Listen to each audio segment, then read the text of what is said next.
2011 October மாதம் 20 ஆப்பிரிக்காவினுடைய மிகப்பெரிய hero தலைவராக இருந்த மம்மர் கடாபி, லிபியாவினுடைய அதிபர் மம்மர் கடாபி கொல்லப்பட்டார்.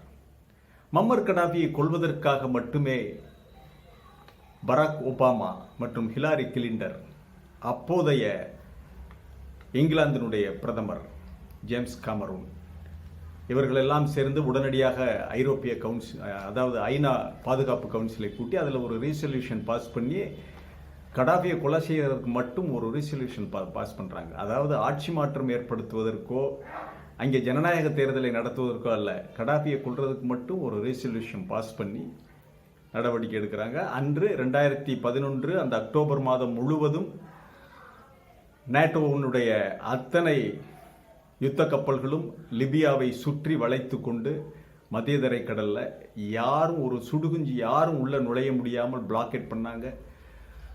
நேட்டோவினுடைய விமானங்கள் 110 டாம்ஹாக் குரூஸ் மிசைலை அடிச்சாங்க. சுமார் 7000 முறை விமானங்கள் பறந்து சென்று தேடி லிபிய அதிபருடைய பாதுகாப்பு படைகளை அவர்கள் அடித்து அவர் கடைசியாக அவரை மிக மிக அருவருக்கத்தக்க முறையில் கொன்றார்கள். அப்படி கடாபியை கொல்ல வேண்டிய ஒரு தேவை ஏன் ஏற்பட்டது, கட்டாயம் ஏன் ஏற்பட்டது ஒபாமாவுக்கு, அமெரிக்க அரசுக்கு என்பதுதான் நாம் இன்றைக்கு பார்க்க போகிற விஷயம்.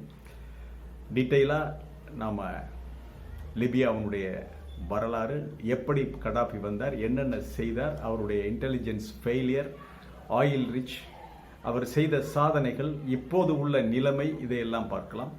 இது வாய்ஸ் ஆஃப் தமிழ் வழங்கும் பேச்சுரிமை சேனலை சப்ஸ்கிரைப் பண்ணுங்க, மறக்காம பெல் பட்டனை அழுத்துங்கள். அப்பதான் நம்ம போடுற வீடியோக்கள் உங்களை வந்து சேரும். உங்களுக்கு தேவையான பல்வேறு உலகில் நடப்புகளை தெளிவாகவும் விரிவாகவும் பார்ப்பதற்கு சப்ஸ்கிரைப் பண்ணிருங்க. கமெண்ட் செய்யுங்கள், ஷேர் செய்யுங்கள், பிடித்திருந்தால் லைக் செய்யுங்கள். தொடர்ந்து பயணத்தில் இணைந்திருங்கள். இப்போ நம்ம நிகழ்ச்சியை பார்க்கலாம். லிபியா சகாரா பாலைவனத்தினுடைய ஒரு தொடர்ச்சி.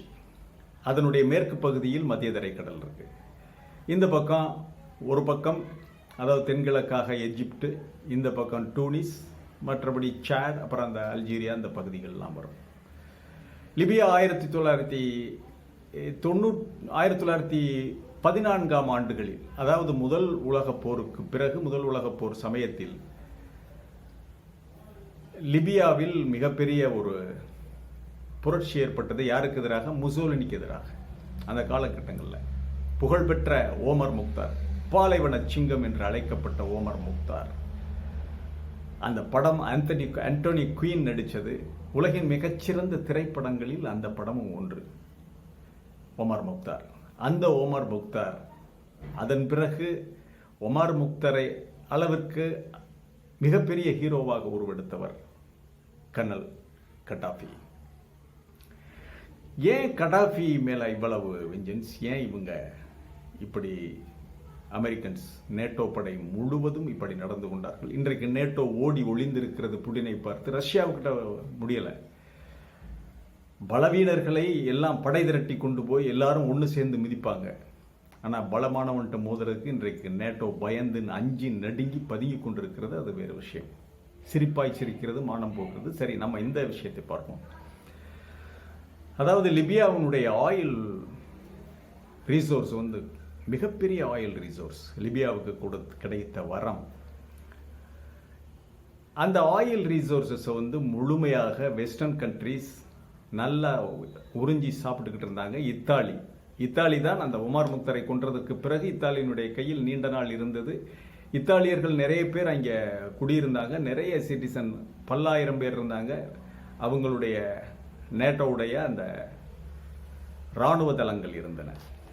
ஆனால் லிபியர்கள் ஏழைகளாக இருந்தார்கள். ஆயில் கம்பெனிஸ் பெரிய அளவில் இருந்தாங்க. அப்போ அதனுடைய அரசராக இருந்தவர் இட்ரிஸ், அந்த மன்னர், அவர் இதையெல்லாம் கண்டுக்கிறாம அவர் பாட்டுக்கு அப்படி இறைவன் கொடுத்தது அப்படின்னு சொல்லிட்டு அவர் ஆட்சி பண்ணிக்கிட்டு இருந்தார். வெஸ்டர்னோட சேர்ந்து அவங்க சொல்றதுக்கெல்லாம் தலையாட்டிக்கிட்டு ஆயில் கம்பெனிகளோட சேர்ந்து இது பண்ணிக்கிட்டு இருந்தார். அப்போது அந்த எகிப்தில் இருந்த நம்முடைய நாசர் எல்லோருக்குமே ஒரு ஹீரோவாக இருந்தார். அவர் அந்த ஆப்பிரிக்க நாடுகளுக்கான ஒரு தீர்வை, மக்களுக்கான தீர்வை பற்றி பெரிதாக பேசிக் கொண்டிருந்தார். ஆப்பிரிக்க மக்களுடைய கதாநாயகனாக இருந்தார். அவரால் ஈர்க்கப்பட்டவர்கள் தான் சதாம் ஹுசைனும் மம்மர் கடாபி. மம்மர் கடாபி ஒரு சாதாரண சோல்ஜராக சேர்றாரு. 1969க்குள் அவர் மிகப்பெரிய அவருடைய பேச்சாற்றல், கவர்ந்து இழுக்கும் அந்த வசீகரமான தோற்றம், இதால் அவர் பெரிய அளவுக்கு வந்துடுறாரு. வந்து 1969 அந்த இட்ரிஸ் மன்னர் வெளிநாட்டுக்கு அவர் தன்னுடைய சிகிச்சைக்காக போகும்போது இவங்க இராணுவ புரட்சி நடத்தி கவுத்துடுறாங்க. கடாபி 1969 ஆட்சிக்கு வந்து விடுகிறார். ஆட்சியை பிடித்து விடுகிறார். அதன் பிறகு கடாபி செய்தது தான் மிகப்பெரிய விஷயம். இருக்கிற இட்டாலியன்லாம் வெளியே போக அப்படின்ட்டார். அத்தனை பேரையும் உடனடியாக பேக் பண்ணி இத்தாலிக்காரனை பூரா வெளியே அனுப்பினார். அந்த வெஸ்டர்ன் மேற்கு ஐரோப்பாவின், அமெரிக்காவின், இத்தாலியின் இராணுவ தளங்கள் முழுவதையும் மூடினார். எல்லாரையும் வெளியே அனுப்பிட்டார். இப்போதான் அவர் சில விஷயங்களை, பொருளாதார ரீதியான விஷயங்களை மிக திறமையாக கையாளுகிறார் கடாபி. என்ன செய்கிறாருன்னா, ஆயில் கம்பெனியில் லிபியாவில் வேலை பார்க்குறவங்க 40% இங்கே செலவழிக்கணும், 60% தான் ஊருக்கு அனுப்பலாம், இஷ்டமாக இருந்தால் இருங்கிறாரு. அதனால இந்த பொருளாதாரம்ங்கிறது உள்ளுக்க மிகப்பெரிய அளவில் பணப்புழக்கமாகுது. கடைகண்ணிகளை நிறைய பேர் வைக்கிறாங்க. உள்நாட்டு வியாபாரம் பெருக்குது. அப்போ இந்த ஏழ்மை, வேலையில்லா திண்டாட்டம் குறையுது. அது போக கடாபி என்ன செய்கிறாரு, இந்த வருமானம் மிகப்பெரிய அளவில் வருது. ஏன்னா லிபியாவுடைய ஆயில் எடுத்துக்கிட்டு போனால் டு அண்ட் ஃப்ரோ சார்ஜ் நிறைய குறையும். லிபியா வந்து மத்திய தரைக்கடல் நாடாக இருக்கு. அதனால அங்கிருந்து கப்பல் போக்குவரத்துங்கிறது ஸ்ட்ரைட்டாக அப்படியே அந்த மேற்கத்திய நாடுகளுக்கு, கிரீஸ் மற்றும் மற்ற ஐரோப்பிய நாடுகள், அப்படியே ஜிப்ரால்டரை கடந்து வெளியே போயிட்டா கொஞ்சம் தூரத்தில் நேராக போனால் அமெரிக்கா, இந்த பக்கம் ரைட்டில் போனால் நீங்கள் லண்டன், இந்த பக்கம் வடகடல் போயிடலாம், ஜெர்மனி, அவங்க எல்லாருக்குமே வந்து ரொம்ப எளிதான மார்க்கம். அதனால் லிபியா ஆயிலுக்கு மிகப்பெரிய டிமாண்ட். அதே சமயம் Saudi Arabia, Dubai, Bahrain, Iran, இவங்களுடைய எண்ணெய் எல்லாம் எப்படி வரணும்னா, உங்களுக்கு அரபு வளைகுடாவில் ஸ்ட்ரைட் ஆஃப் ஹார்முஸை சுற்றி, துபாயை சுற்றி ஒரு பக்கம் வந்து திருப்பி செங்கடல் வழியாக மத்திய தரை கடலுக்குள்ள, அதாவது சுயஸ் கால்வாய்க்கு சுங்கம் செலுத்தி விட்டு மறுபடியும் மத்திய தரை கடலுக்குள்ள போகணும். இந்த ரூட் மிகப்பெரிய செலவு பிடிக்கும். டு அண்ட் ஃப்ரோ சார்ஜ், ஃப்ரைட் சார்ஜ் நிறைய ஆகும். அதே சமயம் லிபியாவினுடைய எண்ணெய் வாங்குறதுக்கு ஃப்ரைட் சார்ஜ் குறைங்கும் போது அவங்க அதிகம் அங்கே தானே வாங்குவாங்க. அதனால் லிபியாவினுடைய பொருளாதாரம் வெகு வேகமாக வளர்கிறது. கடாபி என்ன பண்றாரு, இந்த பணத்தை எல்லாமே தங்கமாகவும் வெள்ளியாகவும் சேமிக்கும் அதே நேரத்தில் நாட்டு மக்களுக்கு எலக்ட்ரிசிட்டி ஃப்ரீயா கொடுக்குறாரு. முதியவர்களுக்கு பென்ஷன் கொடுக்குறாரு. வீடுகளுக்கு, இந்த ஏழை குடும்பங்களுக்கு உதவித்தொகை கொடுக்குறாரு மாதம். அதன் பிறகு இந்த படிப்பு, கல்வி செலவு ஃப்ரீ, மருத்துவம் ஃப்ரீ, இதெல்லாம் ரொம்ப எளிதாக்கிட்டார். வாழ்க்கை என்பது மிகவும் எளிதாகி விடுகிறது. ஆகவே அந்த கடாபிக்கு மிகப்பெரிய செல்வாக்கு உயர்கிறது. கடாபி பல்வேறு விஷயங்களில் தலையிடுறாரு. எகிப்தோட சண்டை போடுறாரு, சாட் நாட்டோட சண்டை போடுறாரு, எல்லை பிரச்சனை, இப்படியெல்லாம் பயணித்து கொண்டிருக்கிற நேரத்தில், ஆனால் ஒரு லிபியா மட்டுமல்ல, ஆப்பிரிக்க நாடுகள் முழுவதுமே என்னன்னா, உங்களுக்கு இன்டெலிஜென்ஸ் ஃபெயிலியர். அவங்கள்ட்ட முறையான சிவில் அமைப்பு இல்லை. ஏன்னா இங்கே நம்முடைய சிவில் அமைப்பு எப்படி தெரியுமா? நம்முடைய மிகப்பெரிய இன்டெலிஜென்ஸ் யார் தெரியுமா? Village VAO. நம்முடைய விஏஓ தாங்க உளவாளி, பெரிய உளவாளி. ஏன்னா ஒரு கிராமத்தில் நடக்கிற மரம் வெட்டிட்டா, கண்மாய்கள் உடைத்து விட்டால், வெள்ளம் வந்தால், கொலை நடந்து விட்டால், தீ வைப்பு சம்பவங்கள், தீ எறிந்து விட்டால், ஆக்சிடென்ட் ஆகிட்டா, இந்த தகவலை உடனடியாக பாஸ் பண்றவர் விஏஓ.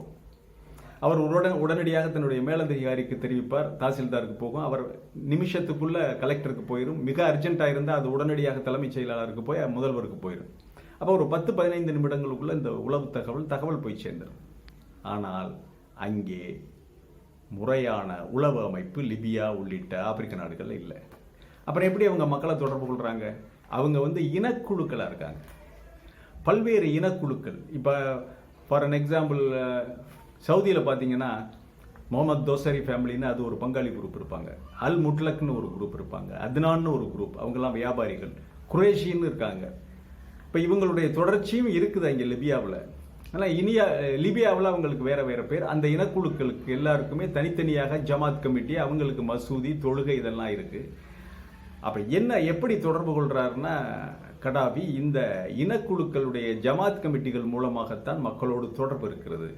ஒரு அதாவது கன்ஸ்ட்ரக்டிவான ஒரு சிவில் அமைப்பு நிர்வாகம் அவர் கையில் இல்லை. அதனால இந்த உளவு தகவல் ஃபெயிலியர் ஆகுது. மக்கள் என்ன நிலைமையில் இருக்காங்க, மக்களுடைய மனநிலை என்னங்கிறத துல்லியமாக தெரிந்து கொள்வதற்கான வாய்ப்பு கடாபிக்கு இல்லை. அப்ப இப்படி இந்த விஷயம் போய்கொண்டிருக்கும் பொழுது திடீர்னு 2011 இவரை தீர்த்து கட்டணுங்கிற முடிவுக்கு ஏன் அமெரிக்கா வர்றாங்க? அதுதான் மிகப்பெரிய கேள்வி. ஏன்னா அதற்கு முன்னாடி 1986 யுஎஸ் பாம் பண்றாங்க. இவர் டென்ட்ல தான் குடியிருப்பார் கடாபி. என் நாட்டு மக்கள் அனைவருக்கும் வீடு கட்டி கொடுத்து விட்டு தான் நான் வீடு கட்டி கொள்வேன், வீட்டுக்கு போவேன் சொல்லி டென்ட்ல தான் குடியிருப்பார்.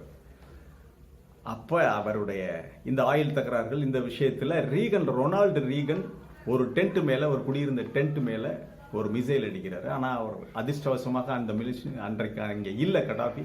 அவருடைய வளர்ப்பு மகள் இறந்து விடுகிறார். அதன் பிறகு இதுக்கு ரிவெஞ்சோ என்னமோ 1989 காங்கோ நாட்டுக்கு புறப்பட்டு சென்ற பிரான்ஸ் விமானம் 103 அது வெடிகுண்டு வைத்து தகர்க்கப்படுகிறது. 170க்கும் மேற்பட்ட பேசஞ்சர்ஸ் இறந்துடுறாங்க. அது கடாபியினுடைய நிதியுதவின்னு சொல்லி அவங்க யூரோப்பியன்ஸ் ப்ரூவ் பண்ணிட்டோங்கிறாங்க. கடாபியை விசாரிக்க வேண்டும் என்ற குரல்கள் எழும்புகின்றன. ஆனால் அதன் பிறகு கூட அந்த ஒரு மிகப்பெரிய விஷயத்துக்கு கூட கடாபி மேல் எந்த ஒரு நடவடிக்கையும் எடுக்கவில்லை. சரி, அதன் பிறகு இப்ப கடாபியை இவ்வளவு அர்ஜென்ட்டாக கொள்ள வேண்டிய தேவை என்ன அப்படின்னா, Gaddafi 2009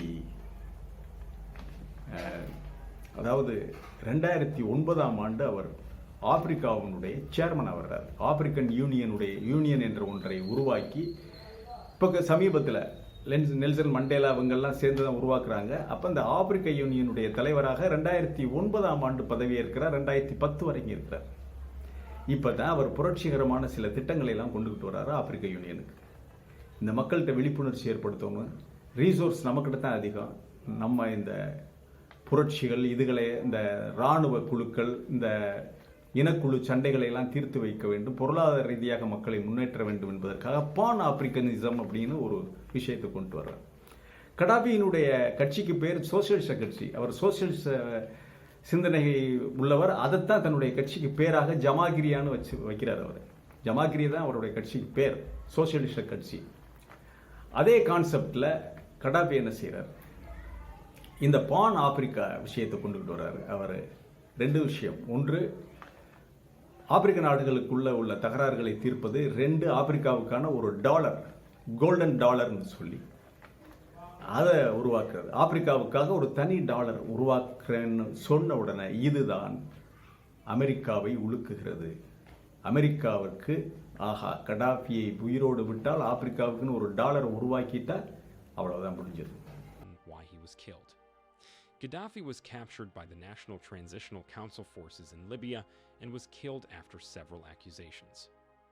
Looking at the number of reasons why Muhammad Gaddafi was killed, you might begin to wonder if this was because of excess dictatorship, and if it was, then you might also wonder the type of leadership such a dictator had. Before his death, Muammar Gaddafi went to take refuge in a large drainage pipe, accompanied by a good number of bodyguards. When the National Transitional Council fighters came, they opened fire, which saw the demise of the long-hunted Gaddafi. Here is the real reason why he was killed. As earlier mentioned, Gaddafi was killed after being accused of several actions, and attempts most especially his desire to put forth an African gold-backed currency known as the gold dinar. According to credible and reliable sources, he was not killed for humanitarian purposes, but for power, oil, and money. Gaddafi suffered torture from the Western National Transitional Forces before finally giving up the ghost at the Battle of Sirte. If Gaddafi had succeeded to establish such a monetary system in Africa, the United States of America, Asia, and Europe would have been forced to buy oil and minerals in the African gold-backed currency, which would have tipped up sales. Gaddafi was strongly pushing this agenda in Africa, supplanting France, for instance. 3. There were no interest on loans in Libyan banks and state-owned financial enterprises. Loans were given at 0% interest rate by law. 4. Living in a house was a must-have issue for all Libyans. Gaddafi even vowed that his parents would not get a house until everyone in Libya had one. In fact, having a house in Libya was considered a human right. 5. All newly wedded couples in Libya received money from the government to build their new apartments. 6. Necessities were given out freely or at very affordable prices to Libyans to better their lives amongst others. அமெரிக்க பொருளாதாரம் படுத்துவிடும், பிச்சை எடுக்க வேண்டியதான் American எல்லாம் அப்படிங்கிற முடிவுக்கு அவங்க வந்துடுறாங்க. அதனால் கடாபியை கொல்ல வேண்டும் என்ற ஒரு பிளானை பராக் ஒபாமா செயல்படுத்துகிறார். இதற்காகத்தான் பண்றாங்க. ரெண்டாவது இன்னொரு விஷயம், கடாபி ஏற்படுத்திய விஷயம், சகாரா பாலைவனத்தின் கீழ் 1,50,000 சதுர கிலோமீட்டர் பரப்பளவில் கீழே மிகப்பெரிய நீர்வளம் இருக்குங்க. இந்த நீர்வளத்தை வாட்டர் இரிகேஷன் மூலமாக, அதாவது அதுக்கு பேர் நுபிலியன் சிலிகான் படிவங்களுக்கு கீழே இருக்கிற அந்த வாட்டர் பற்றி சொல்றாங்க. நுபிலியன் சிலிகான் அந்த பாறை அடுக்குகள், அதற்கு கீழே தான் அந்த தண்ணீர் இருக்குது. இதை பைப்புகள் மூலமாக இரிகேஷன், ஒரு மிகப்பெரிய உலகின் மிகப்பெரிய வாட்டர் இரிகேஷனை அவர் பிளான் பண்ணி எல்லாம் பண்ணி அதை லிபியா முழுவதும் தண்ணீரை கொண்டு செல்வதற்கு, மக்களுக்கு தண்ணீர் குடிப்பதற்கு தண்ணீர் வழங்குவதற்காக ஒரு மிகப்பெரிய பிளான்.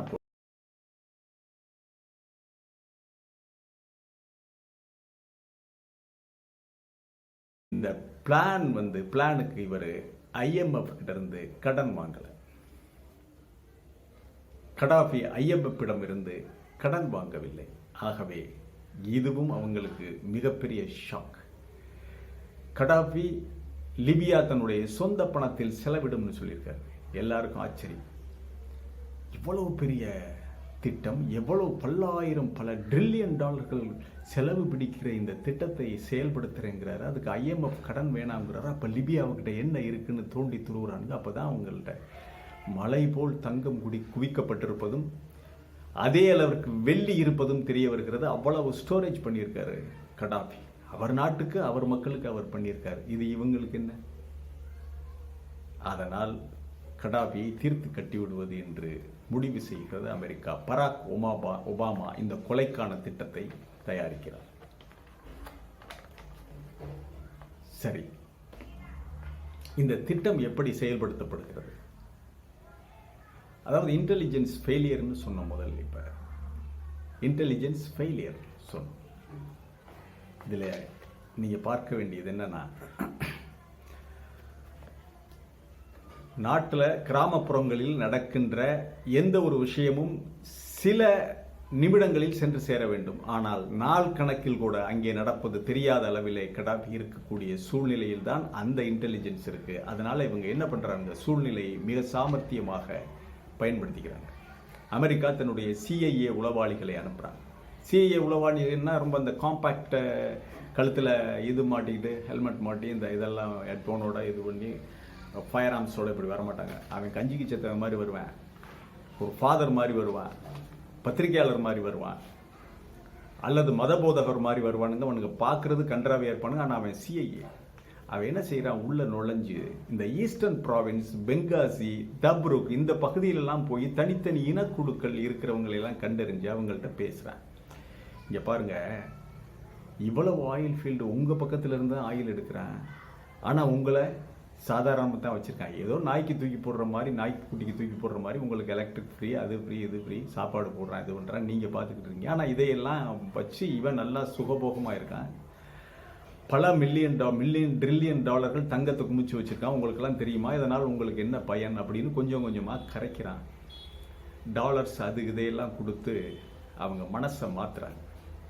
அவங்க என்ன சொல்றாங்க, சரி அதுக்கு நாங்க என்ன பண்றது, இந்த ஆயில்ல இருந்து நாங்க வாங்கிக்கிறோம் உங்க ஆயிலை, நீங்க ஆயில் ஃபீல்டை மட்டும் பிடிச்சு கொடுங்க, நாங்க நேர கப்பலை கொண்டு வந்து இந்த ஆயில் ஃபீல்ட்ல இருந்து நாங்க ஆயில் எடுத்துக்கிட்டு அதுக்கான தொகையை நாங்க உங்களுக்கு நேரடியாவே கொடுத்துறோம்.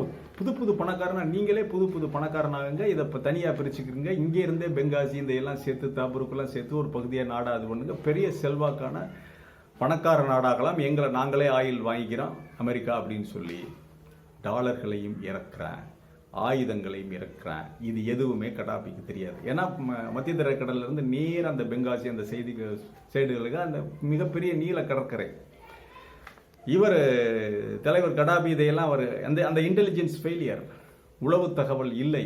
இவர் ஜமாத் கமிட்டிகளையும் இதையுமே நம்பிக்கிட்டு இருக்காரு. இங்கே வேலை நடக்குது. கடைசியாக நாள் குறித்து விடுகிறார்கள்.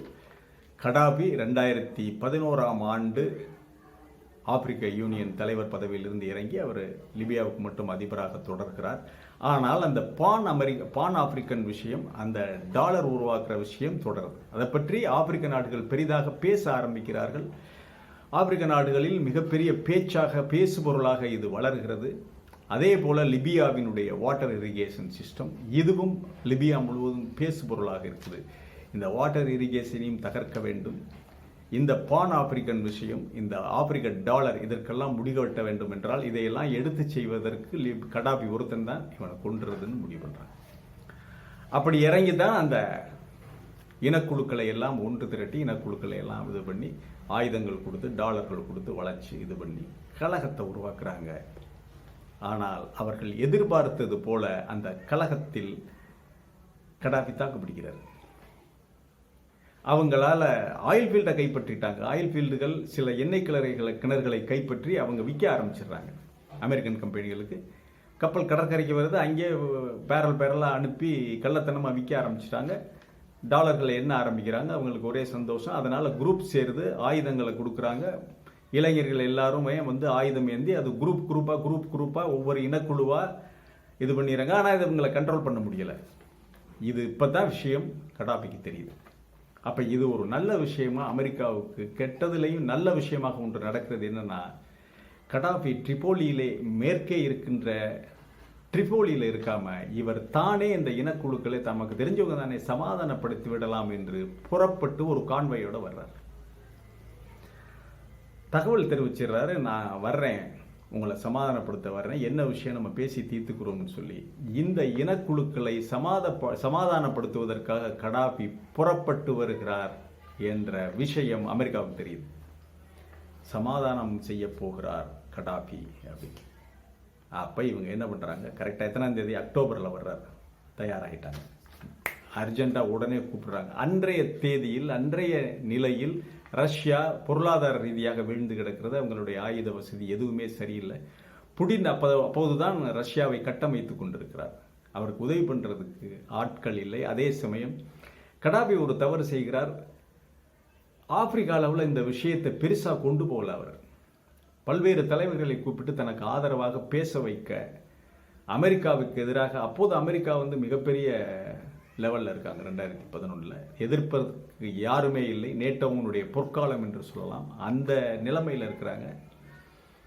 அதனால் கடாபியால் அந்த ஒரு விஷயத்தை செய்ய முடியாமல் போயிருக்கலாம்.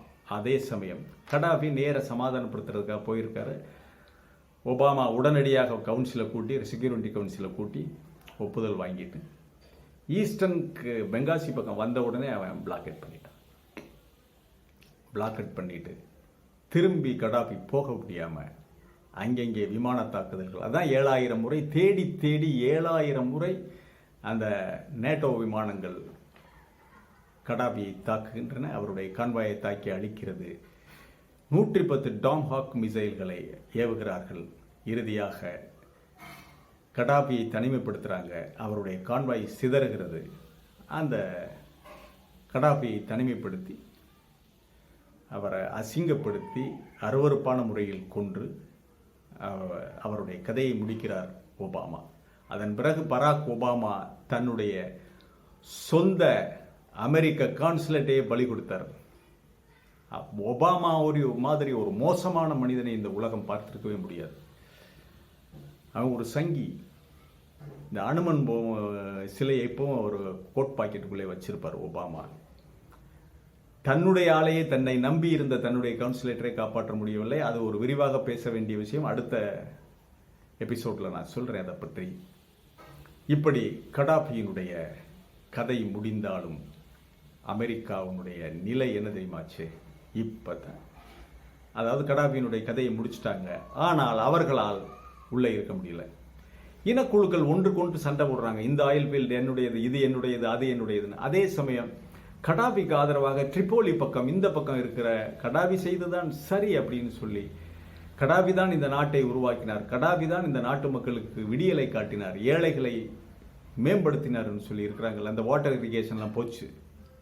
இப்போ அப்படி பண்ணிட்டு அதன் பிறகு அமெரிக்காவால் அங்கே இருக்க முடியல. இனக்குழுக்களுக்குள் ஏற்பட்ட சண்டையில் இவங்களால் தாக்கு பிடிக்க முடியல. நாங்கள் நினைத்ததை, நாங்கள் செய்ததை செய்து விட்டோம், கடாபியை அழித்து விட்டோம்னு அவங்க நேட்டோ திரும்பி போயிடுறாங்க. ஏன்னா லிபியாவில் இருக்க முடியல. அதனுடைய வரலாறு அப்படி. ஒரு காலத்தில் அமெரிக்காவே லிபியாவுக்கு கப்பம் கட்டுனுச்சு தெரியுமா? அந்த கதையும் அடுத்து வரும். அந்த கதை வெளியே வரும். அமெரிக்கா லிபியாவுக்கு கப்பம் எத்தனை வருஷங்களாக கட்டி கொண்டிருந்தார்கள் என்பதும் வரும். உலகை பயமுறுத்திய மிகப்பெரிய கடலோடிகள் எல்லாம் லிபியாக்காரங்க தான். அதன் பிறகுதான் கொஞ்சம் கொஞ்சமாக லிபிய அதிபர் கடாபியினுடைய மறைவு ஆப்பிரிக்க எழுச்சியாக மாறுகிறது. லிபியாவுடைய எழுச்சியாக மாறுது. இன்றைக்கு லிபியாவில் வேலை வாய்ப்பு சுத்தமாக இல்லை. மக்கள் பழையபடி ஏழ்மை நிலைக்கு வந்து விட்டார்கள். தண்ணி பற்றாக்குறை, தண்ணியே இல்லை. இதை முடிச்சிருந்தாங்கன்னா லிபியா முழுவதற்கும் குடிதண்ணீருக்கு எந்த பிரச்சனையும் இல்லாமல் இருந்திருக்கு. அது மக்கள் மனதை வாட்டுகிறது. அதே போல அவர் தந்து கொண்டிருந்த உதவித்தொகை நின்று போய்விட்டது. எல்லாருமே அந்த லிபியா ஒரு கொலாப்ஸ் ஆகி போய் ஒரு வறுமை மிக்க இன்னொரு ஆப்பிரிக்க தேசமாக மாறிவிட்டது. இதுதான் ஆப்பிரிக்கா முழுவதும் நேட்டோ அமெரிக்கா மேல் கோபம் கொந்தளிக்கும் அளவிற்கு மக்களை மாற்றியது. இன்றைக்கு ரஷ்யாவுக்கு சிவப்பு கம்பள வரவேற்பு விரித்து அமெரிக்காவே வெளியே ஏன் என்று சொல்லுகிறார் என்றால் இதுதான் விஷயம். ஆகவே நேட்டோ அமெரிக்கா தன்னுடைய வாளில் தானே தீயை பற்ற வைத்துக் கொண்டார்கள். இப்போ போய் அடிக்க வேண்டியதானே? உக்ரைனுக்கு ஆதரவாக களம் இறங்கி 7000 என்ன 80,000 முறை விமானத்தில் பறந்து தாக்க வேண்டியதானே? இன்றைக்கு இப்படி அனாதையாக நிற்கின்ற நாடுகளுக்கெல்லாம் இன்றைக்கு ஒரு ஆதரவு கரம் நீட்டுகின்ற நிலைக்கு ரஷ்யா வந்துருச்சு. அதனால மக்கள், இந்த ஆப்பிரிக்க மக்கள், இந்த மாதிரி சின்ன சின்ன நாடுகள்லாம் ரஷ்யா முழுமையாக நம்புறாங்க. நமக்கு ரஷ்யா இருக்குங்கிற ஒரு நம்பிக்கையை மீண்டும் பெற்றுவிட்டது ரஷ்யா. அதை புடின் சாதித்து விட்டார் என்பது உண்மை. மீண்டும் ஒரு காணொளிகளை சந்திப்போம்.